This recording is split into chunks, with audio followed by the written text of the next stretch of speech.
Gracias y paz a todos en esta hora. Hoy vamos a continuar con este estudio de la epístola del apóstol Pablo a los Gálatas, capítulo 1, versículo 11 al 24, y desde el capítulo 2, versículo 1 hasta el 10. Vamos a mirar esta sección con el tema Pablo defiende su ministerio. Esta defensa surge a raíz de la acusación de los judaizantes por la legitimidad de su apostolado. Los judaizantes prácticamente tenían una premisa y es: si Pablo es un falso apóstol, pues el evangelio que predica es falso.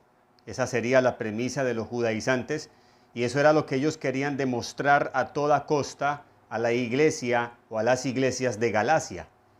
Por lo tanto, Pablo va a usar los mismos argumentos de acusación para defender entonces su ministerio. Y es así como vamos a mirar 4 argumentos en esta sección para mirar la defensa de Pablo de su ministerio. Lo que debemos primero tener en cuenta es que el apóstol Pablo no está haciendo una defensa de su persona como tal, o de su nombre, de su honor o de su honra como tal, sino que Pablo está defendiendo su ministerio porque esto está implicando en riesgo de la iglesia, está implicando el riesgo del evangelio, está implicando el nombre de Cristo, ya que Pablo nunca tuvo a bien defenderse, aunque le tocó hacerlo en varias ocasiones, como en cierta ocasión lo hizo a los Corintios, y en la segunda carta Pablo se defendió de cierta manera y a tal punto que Pablo dijo: perdónenme que voy a hablar como un loco. Y Pablo lo hizo defendiendo su ministerio y prácticamente para compararse de cierta manera con los que le acusaban. Dice, por ejemplo, 2 Corintios 11:16. Otra vez digo que nadie me tenga por loco, o de otra manera recibidme como a loco, para que yo también me gloríe un poquito. Lo que hablo no lo hablo según el Señor, sino como en locura, con esta confianza de gloriarme. Puesto que muchos se glorían según la carne, también yo me gloriaré. Porque de buena gana toleráis a los necios, siendo vosotros cuerdos. Entonces ya luego en los versículos siguientes, el apóstol Pablo dice: ¿son ministros de Cristo? Pablo dice: yo más, en trabajos más abundante, en azotes sin número, en cárceles más, en peligros de muerte muchas veces. Y así Pablo habla como un loco, mostrando allí de cierta manera o de cierta forma prepotente, presumida, lo que él ha hecho. Pero esto Pablo de antemano lo dice: como un loco les voy a hablar y tolérenme esta locura para poder aclarar la mente de ustedes. Si de algo nos enseña el Evangelio y el Señor es a no defendernos a nosotros, sino a dejar todo en las manos del Señor. El Señor es el que honra a los que le honran, sin importar quienes están deshonrando su nombre aquí en la tierra. Pero el apóstol Pablo en este contexto, cuando decimos defiende su ministerio, es porque esto está implicando el riesgo de la iglesia o de las iglesias de Galacia. Y por eso los argumentos que vemos no es tanto del apóstol Pablo limpiando su nombre o su honra, sino el evangelio como tal. Los 4 puntos o argumentos que vamos a mirar es el origen de su evangelio. Segundo, el testimonio del evangelio en la vida de Pablo. Tercero, Dios lo llamó al ministerio entre gentiles, siendo él judío. Y cuarto, la confirmación de su legítimo evangelio. Primero, el origen de su evangelio. El versículo 11 y 12, Pablo dice: mas os hago saber, hermanos, que el evangelio anunciado por mí no es según hombre, pues yo ni lo recibí ni lo aprendí de hombre alguno, sino por revelación de Jesucristo. Este primer punto es muy claro, pero para nuestro tiempo hay que saber aclarar los contextos. Cualquiera puede decir hoy: tuve una revelación y Dios manda obedecerla, así como Pablo tuvo una revelación y estaba presentándola como argumento de defensa de su ministerio. Y de hecho hay muchos falsos profetas y apóstoles hoy que cunden, y los vemos por las redes sociales, con falsas revelaciones y falsas profecías y falsos anuncios. Y ellos se basan en esas acciones de textos como los que hemos leído, en los que dice Pablo que el evangelio que él recibió o aprendió no fue por hombre, sino por revelación. En este pasaje estamos frente a la iglesia primitiva y el Nuevo Testamento no había sido escrito, estaba en desarrollo. Y para eso Dios dio revelación, como al apóstol Pablo, quien no conoció personalmente a Cristo, ni tampoco había conocido a los apóstoles. Por lo tanto, Dios dio revelación de su evangelio a Pablo para que él enseñara a la iglesia el evangelio. Hoy ya tenemos la revelación completa del evangelio y en nuestras manos para leerla a diario. Por lo tanto, no necesitamos más revelación del evangelio. Repito, no necesitamos más revelación del evangelio. Ahora necesitamos es iluminación para entender el evangelio. Así que Pablo presenta su primer argumento, pero ese argumento por sí solo no tiene solidez, así que va su segundo argumento, el testimonio del evangelio en la vida de Pablo. Versículo 13 al 16 leemos: porque ya habéis oído acerca de mi conducta en otro tiempo en el judaísmo, que perseguía sobremanera a la iglesia de Dios y la asolaba. Y en el judaísmo aventajaba a muchos de mis contemporáneos en mi nación, siendo mucho más celoso de las tradiciones de mis padres. Pero cuando agradó a Dios, que me apartó desde el vientre de mi madre y me llamó por su gracia, revelar a su Hijo en mí, para que yo le predicase entre los gentiles, no consulté enseguida con carne y sangre. El evangelio que predicaba Pablo había impactado su vida, y de esto todos eran testigos, todos conocían la vida anterior de Pablo, pues aún el apóstol Pablo participó de la muerte de Esteban.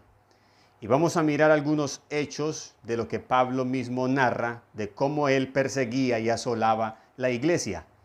Hechos capítulo 8, versículo 3. Y Saulo asolaba la iglesia, y entrando casa por casa, arrastraba a hombres y a mujeres y los entregaba en la cárcel. Capítulo 22, versículo 4 y 5. Perseguía yo este camino hasta la muerte, prendiendo y entregando en cárceles a hombres y mujeres, como el sumo sacerdote también me es testigo y todos los ancianos, de quienes también recibí cartas para los hermanos. Y fui a Damasco para traer presos a Jerusalén también a los que estuviesen allí, para que fuesen castigados. Capítulo 26, versículo 9 al 11. Yo ciertamente había creído mi deber hacer muchas cosas contra el nombre de Jesús de Nazaret, lo cual también hice en Jerusalén.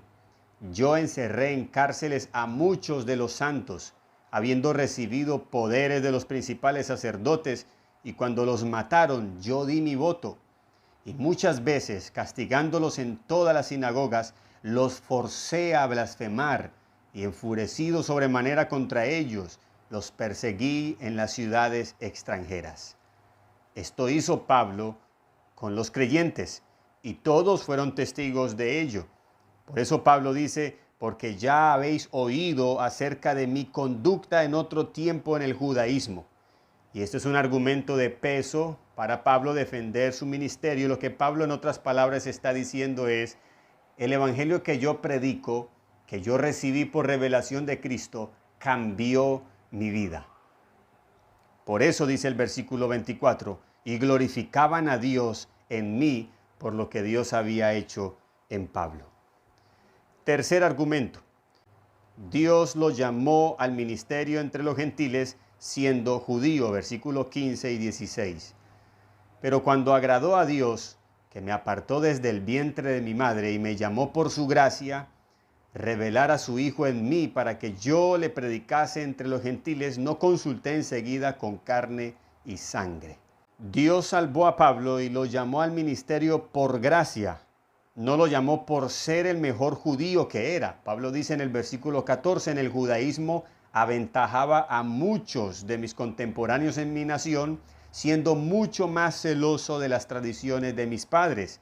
Y Pablo aclara en el versículo 15 y 16 que Dios los llamó al ministerio entre los gentiles por su gracia y no por ser el mejor judío.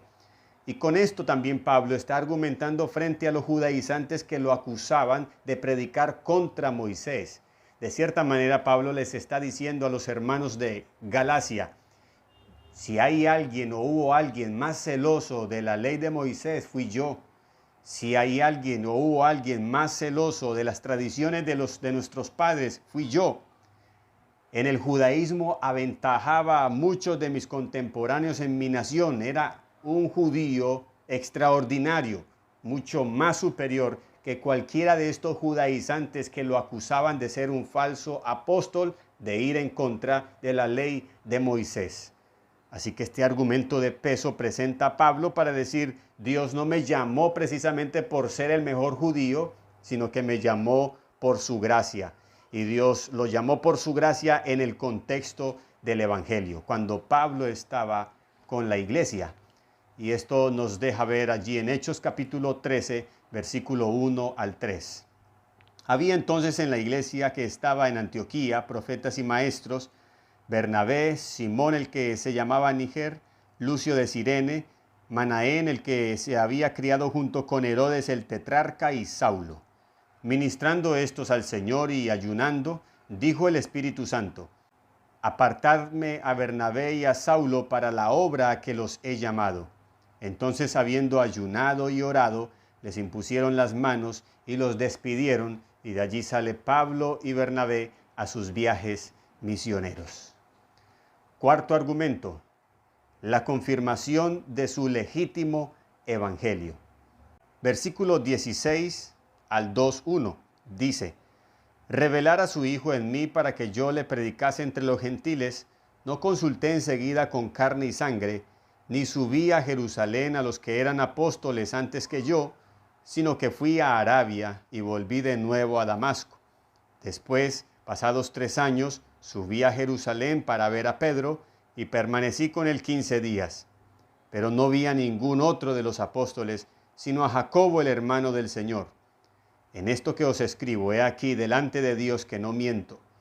Después fui a las regiones de Siria y de Cilicia, y no era conocido de vista a las iglesias de Judea que eran en Cristo. Solamente oían decir, aquel que en otro tiempo nos perseguía, ahora predica la fe que en otro tiempo asolaba, y glorificaban a Dios en mí. Después, pasados 14 años, subí otra vez a Jerusalén con Bernabé, llevando también conmigo a Tito. En estos pasajes vemos una cronología de lo que fue Pablo cuando se convirtió al Evangelio. Y lo primero que dice Pablo es en el versículo 17, cuando tuvo esa conversión al Evangelio, no subió a Jerusalén, a los que eran apóstoles antes que él, sino que fue a Arabia y volvió de nuevo a Damasco. Después, pasados 3 años, subió a Jerusalén. Entonces se enseña y se cree que Pablo estuvo allí en Arabia durante 3 años. ¿Qué pasó con la vida de Pablo en esos 3 años? Bueno, no tenemos un registro bíblico de qué sucedió exactamente en esos 3 años, pero lo que sí tenemos es una enseñanza clara de lo que es el proceso de la vida de Pablo. Tampoco es como nos presentan allí las películas o series de la vida de Pablo, donde estando en Damasco y recobrando su vista, y luego nos presenta un Pablo ya inmediatamente en sus viajes misioneros y todo el desarrollo de la iglesia primitiva. No es así tan a la carrera y así tan a la ligera como nos muestran en estas series o películas. Sucedió un silencio en la vida de Pablo de 3 años. Esos 3 años de aprendizaje seguramente. Esos 3 años allí de revelación del Evangelio en la vida de Pablo. El conocimiento de Pablo. Pablo era un férreo creyente de la ley de Moisés.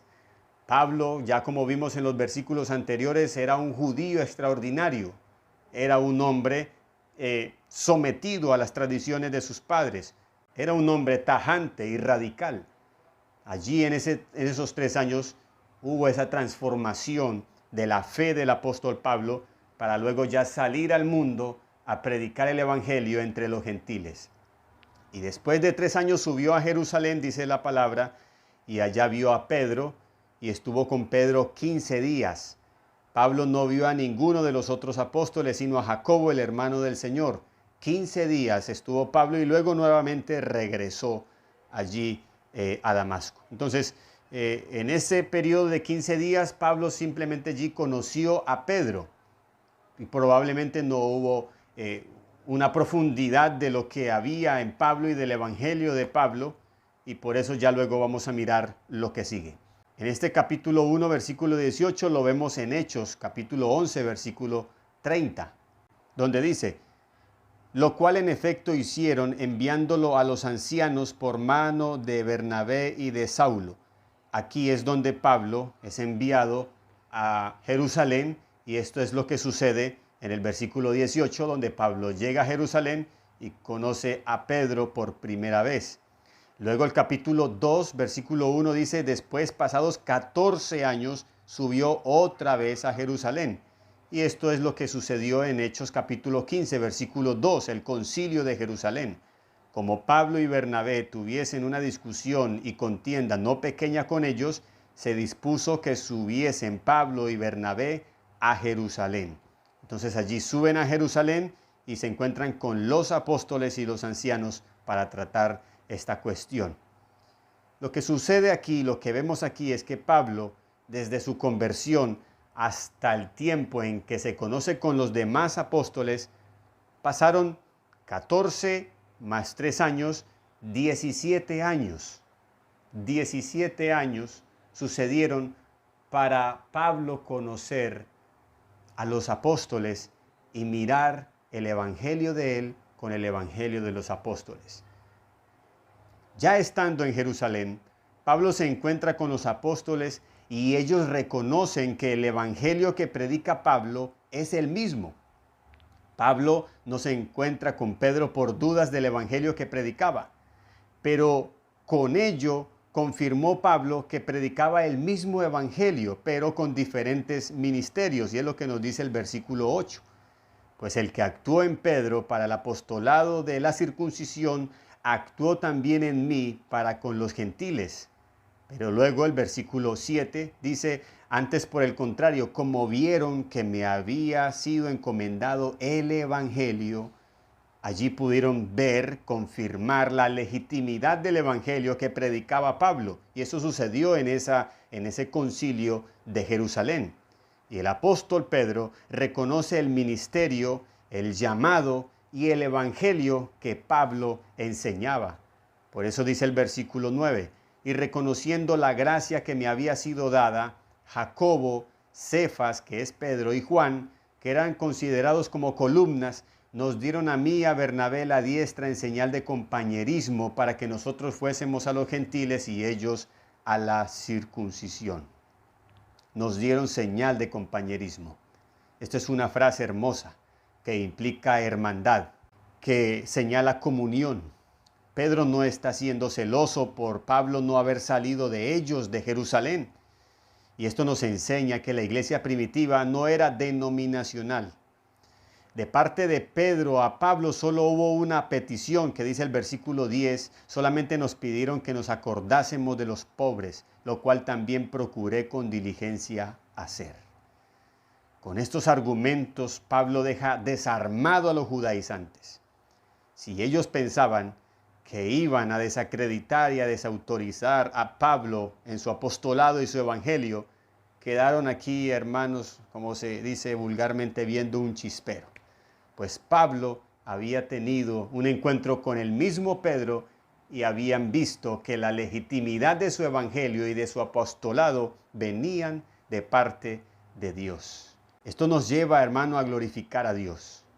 Los dos grandes líderes de la iglesia tenían el mismo evangelio. Uno lo recibió durante el ministerio terrenal de Cristo, Pedro. El otro lo recibió del Cristo resucitado, Pablo. Ambos ni se conocían, pero Dios a través de su Espíritu estaba haciendo la obra y Cristo estaba siendo glorificado. 17 años en la vida de Pablo, Dios obrando en él y tener el mismo evangelio que tenían los apóstoles. Esto es glorioso. Por último, estos 4 argumentos, hermanos, nos sirven para aplicar a nuestro tiempo y para identificar el llamado de alguien al ministerio. Lo primero que debemos tener en cuenta es el origen del Evangelio, que sea el origen del Señor Jesucristo. Y lo que Pablo predicaba, la justificación solo por la fe en Cristo. Segundo, el Evangelio debe impactar o cambiar la vida del ministro, pues Pablo no solamente apelaba a la enseñanza, sino a la vida cambiada por medio del Evangelio. Tercero, el Evangelio debe ser el mismo. Y cuarto, Dios da su aval con su gracia a aquel ministro que se está postulando. Y eso lo vemos allí, lo que dice Pablo en el versículo 7 y el versículo 9. Antes, por el contrario, como vieron que me había sido encomendado el Evangelio, los apóstoles vieron esa gracia de Dios en Pablo. Y el versículo 9 dice, y reconociendo la gracia que me había sido dada, Jacobo, Cefas y Juan. Esto se puede discernir claramente y se puede conocer claramente. El aval que Dios da a alguien para su ministerio y para el ministerio es muy claro y no hay que tener dudas al respecto. Así que aquí vemos de una forma maravillosa cómo Pablo defiende su ministerio y así dejar firmeza y solidez en las iglesias de Galacia y poder derribar los argumentos de los judaizantes, de los enemigos del Evangelio, de los enemigos de la iglesia. Bien, no siendo más, que el Señor les continúe bendiciendo y gracias por su atención.